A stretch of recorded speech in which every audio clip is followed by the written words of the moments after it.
Next నిన్నటి సభను చూసుకుంటే ఓవరాల్గా వైఎస్ఆర్ షర్మిల అక్కడ ఉన్నారు, కానీ అంటే తనను బ్రాండింగ్ చేసే ప్రయత్నం అయితే క్లియర్ కట్గా జరిగింది.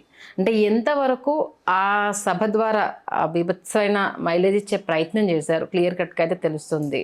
అంటే ఈమె వైఎస్ఆర్ వారసురాలు అన్న దాన్ని జనాల్లోకి ఎక్కించే ప్రయత్నం చేస్తారు. ఇక తెలంగాణ జోలికి రాదు, ఈమె ఏపీకి అంకితము, ఇంకా నెక్స్ట్ 2029 సీఎం ఈమె, ఇంకా వాళ్ళు ఫిక్స్ అయిపోయారు. నిన్నటి సభ నిజంగానే వైఎస్ షర్మిలకి ఎంతవరకు ఉపయోగపడుతుంది అనుకోవాలి అసలు? అంటే ఇప్పుడు మీరు చెప్పిన దాంట్లో నుంచే ఒక ఇన్ఫరెన్స్ చెప్తాను. ఏదో ఇంతకుముందు ఈ రేవంత్ రెడ్డి ఆమెను బలవంతాన్ని ఇక్కడ పంపించాడు, ఎందుకంటే అక్కడ ఉంటే తనకు న్యూసెన్స్ అవుతుంది. ఎందుకంటే రాజశేఖర రెడ్డి బ్రాండ్ ఉంది కాబట్టి, రాజశేఖర రెడ్డి కూతురు వారసత్వం రేపు ఆమెకు ఎప్పుడైనా పోటీ కావచ్చు. అంతేకాకుండా ఇప్పుడు ఏమో తెలంగాణ, ఈ ఆంధ్ర వచ్చి అక్కడ తెలంగాణలో పెత్తనం చేస్తుందని చెప్పేసి కేసీఆర్ నుంచి విమర్శలు రావచ్చు, టీఆర్ఎస్ నుంచి వస్తే అది వీళ్ళకి ఇరకటం అయిపోయింది మొన్న ఎలక్షన్ టైంలో. అందుకని ఏమైనా పంపించారు. ఇవి పంపించాక కూడా ఇప్పుడు ఏమో బ్రాండ్ పెంచాకంటే కూడా మిగతా వాళ్ళందరూ తెలంగాణ కాంగ్రెస్ నాయకుల హడావుడి, రేవంత్ రెడ్డి హడావుడి అక్కడ ఎక్కువైపోయింది. మిగతా వాళ్ళందరూ మాట్లాడారు, కానీ అంటే ఈ సభ పెట్టింది ఎందుకు? వైఎస్ రాజశేఖర రెడ్డి 75వ జయంతి అనే వంకతోటి కాంగ్రెస్ని ప్రమోట్ చేయటానికి. అవును, అంటే ఆ ప్రమోట్ చేయడానికి కావాల్సిన పని జరిగిందా, లేదంటే ఏదో రాజశేఖర రెడ్డి గురించి ఎవరి కాళ్ళు మాట్లాడుకుని వెళ్ళిపోవడం జరిగిందా? ఇప్పుడు ఆమెని షర్మిలాని అక్కడ ఎస్టాబ్లిష్ చేయడానికి చేసిన ప్రయత్నం అంత బలంగా లేదని నేను అనుకుంటున్నాను.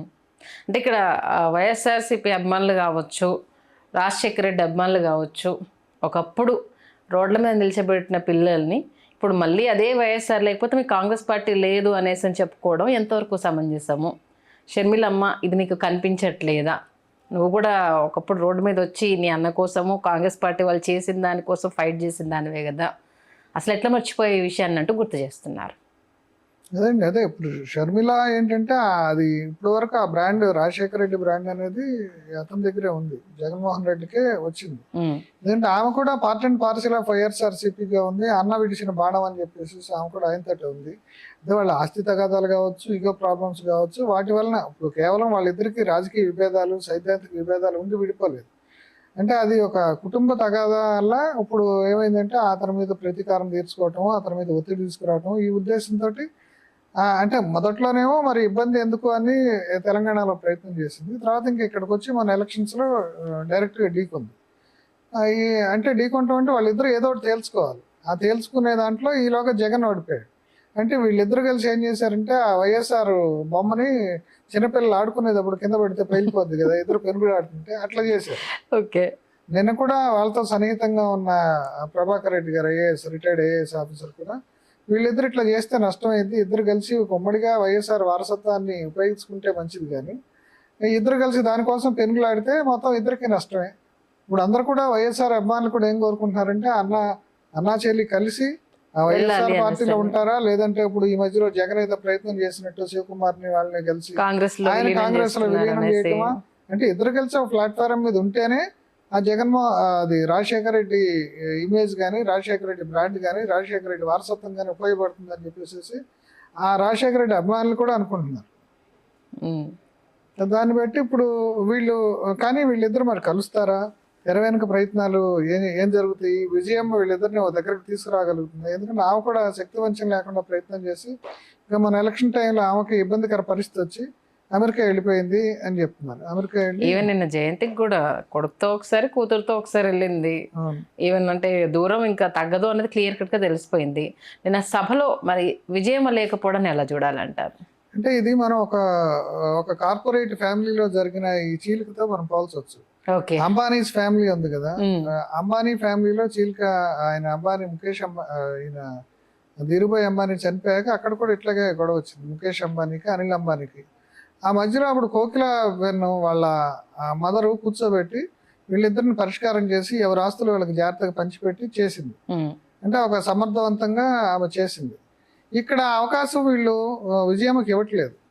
ఎందుకంటే అప్పుడు ఆమెకి కొంత కార్పొరేట్ ఆస్తుల్లో వాటాలు ఉంటామో, లేకపోతే ఆమె కొంత గ్రిప్ ఆమెకు ఉంటాం, లేదంటే ఆమె చొరవ తీసుకోవటం కానీ ఆ కోకిలాబెన్ చేసింది. ఆ రకంగా ఈమె చేయలేకపోయింది. అంటే ఏదో చెప్పింది అంటే ఇటు జగన్కి లొంగిపోతుంది, అంటే షర్మిల మీద సానుభూతుంది.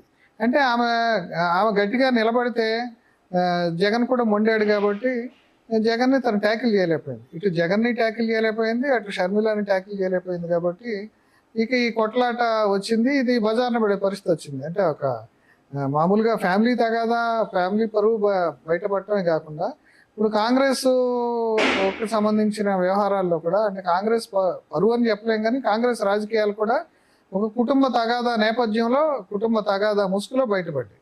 ఓకే. అంటే అది సామెత ఉంటుంది సార్, పిల్లిపోరు పిట్ట తెచ్చింది అన్నట్టు.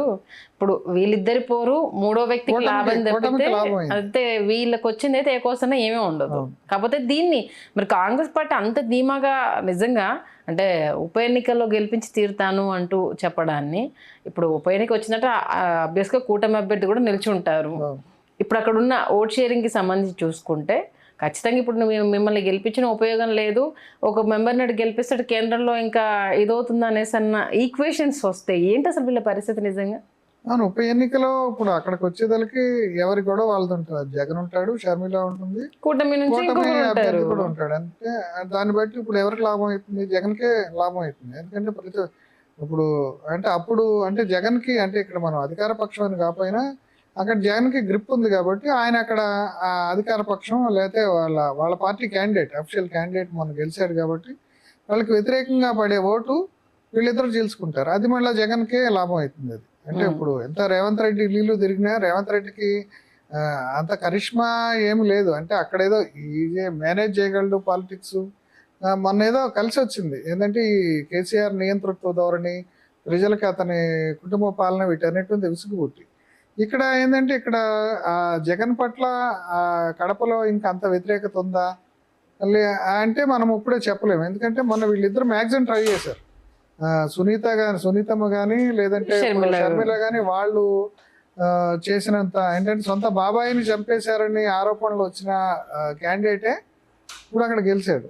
అంటే వాళ్ళకి ఎంత గ్రిప్ ఉంది అనేది అర్థమవుతుంది. ఇప్పుడు ఏదో రేవంత్ రెడ్డి వచ్చి ఇల్లు తిరగంగానే అక్కడ అయిపోతుంది అనేది అంత తేలికైన విషయం కాదు. అది ఒక రకంగా అతిశయోక్తి. అంటే అది ఆ సభని రక్తి కట్టించడానికి మాట్లాడా, సభలో తన హీరోయిజం చూపించడానికి మాట్లాడాడు అనేది చూడాలి. ఓకే, చూస్తున్నారు కదా. మొత్తానికైతే దీనివల్ల షర్మిల గారికి ఏమన్నా ఉపయోగమా లేదా అనేది తెలియదు కానీ, కాకపోతే ఏంటంటే చూసే వ్యూవర్స్కి రాజకీయంగా ఒక రసవత్తర డ్రామా అనేది మాత్రం క్లియర్ కట్గా తెలుస్తుంది.